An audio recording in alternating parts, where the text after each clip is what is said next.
आयुष्मान की सुविधा नहीं है हॉस्पिटल में? नहीं, आयुष्मान चल रहा है। ये आप एक बार आप देखेंगे तो आयुष्मान चल रहा है।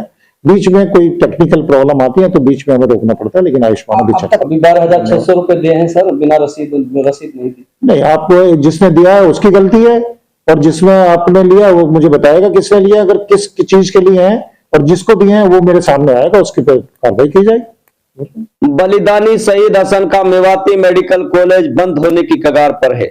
अस्पताल में कार्य कर रहे लोगों ने अपना नाम गुप्त रखने की शर्त पर बताया कि यहां पर सभी डॉक्टर्स की सेटिंग बाहर बने मेडिकल स्टोर और अल्ट्रासाउंड एक्सरे वाले संचालकों से है। बकायदा पर्ची में अपने अपने लोगों के पास भेजते हैं और वापस आकर दिखाने के लिए बोलते हैं या व्हाट्सएप करवा लेते हैं। वो अपना रजिस्टर अलग रखते हैं, सबूत आने पर टिक लगा लेते हैं। सभी डॉक्टर्स गुरुग्राम में शिफ्ट हो रखे हैं। सुबह 10 बजे के बाद और शाम को जल्दी घर निकल जाते हैं। यहां पर कोई पूछने वाला नहीं है। पत्रकार आते हैं, वो भी खबर छापने तक सीमित रह जाते हैं, कार्रवाई नहीं हो पाती। दवाइयां अधिकतर बाहरी मेडिकल स्टोर के लिए लिखी जाती है, यहाँ पर सेटिंग की हुई है। इसलिए नलहड़ मेडिकल कॉलेज में बैठे डॉक्टर वो दवा लिखते हैं जो ओपीडी में नहीं मिलती, वो प्राइवेट मेडिकल स्टोर पर ही मिलती है।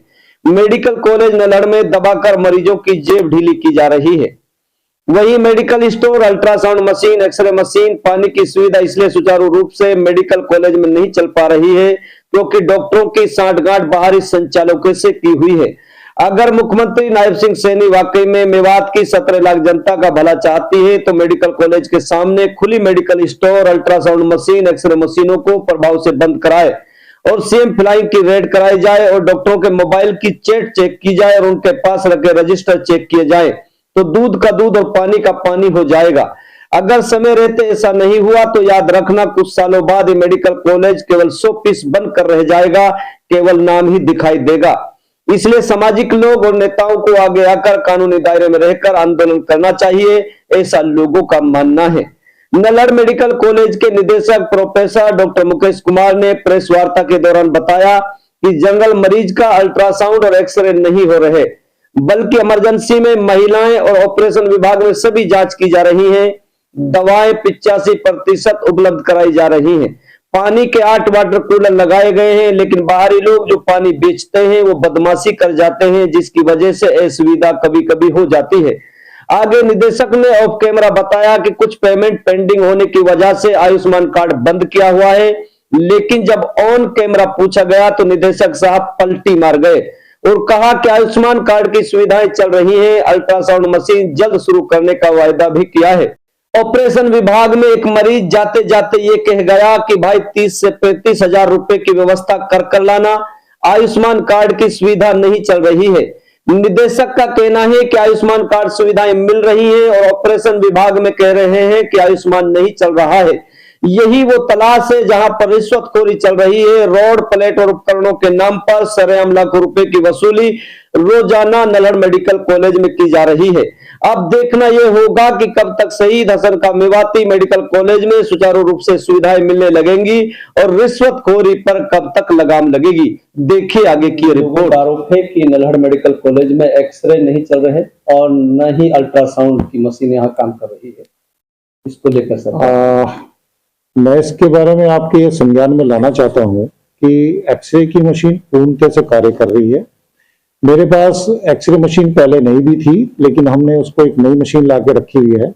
हाँ, कभी कभी ये बात जरूर आती है कि आपकी एक एक्सरे मशीन चल रही है और एक नहीं चल रही है, लेकिन उसके बारे में ये आपको हम थोड़ा क्लैरिफाई करने देना चाहते हैं कि एक मशीन को हमने थोड़ा रिजर्व में रखा है कि क्योंकि दोनों मशीनों पे अगर हम बराबर का लोड बढ़ा देंगे और इन केस हमारी एक मशीन खराब भी हो जाती है तो फिर हम उसको नहीं कर पाते हैं। इसलिए हम क्या करते हैं कि एक मशीन जब गर्म हो जाती है तो उसको थोड़े दिन के लिए रोक देते हैं और फिर हम उसका लोड दूसरी मशीन पर डाल देते हैं। कल हमारे पास दोनों मशीन रहती है। दवाइयां सब बाहर से ज्यादा मिलती है, हॉस्पिटल से कम मिलती है, ऐसा लोग बता रहे हैं।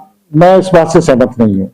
मैं आपको ये बताना चाह रहा हूँ कि जितना बजट हमें मिला था उस बजट से ज्यादा कैपेसिटी मैं खर्च करने की कोशिश कर रहा हूँ कि उससे भी ज्यादा मैं अगले साल तक थोड़ी उसको आगे बढ़ा दूं और पूरा बजट हम यूज कर रहे हैं। 85% तक मैं मरीजों को दवाई दे पा रहा हूँ, अभी भी 15% हो सकता है कुछ रह गए हो।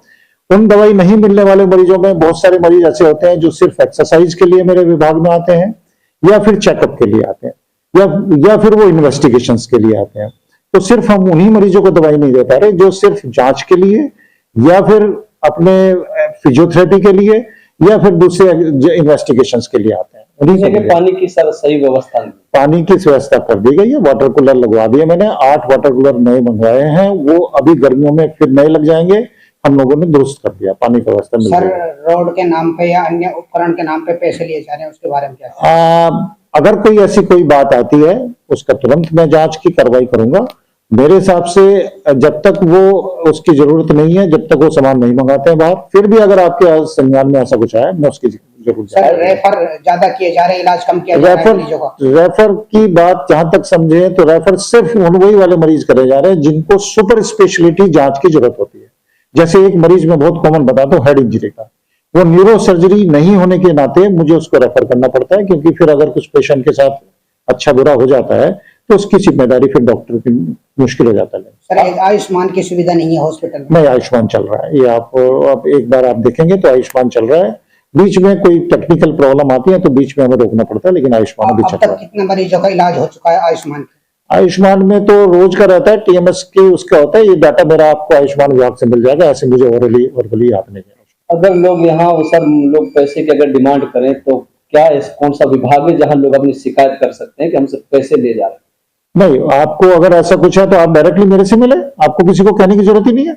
आप मुझे बताएं, मैं उसको फिर देखूंगा अगर कोई ऐसा कोई पैसे लेता है तो।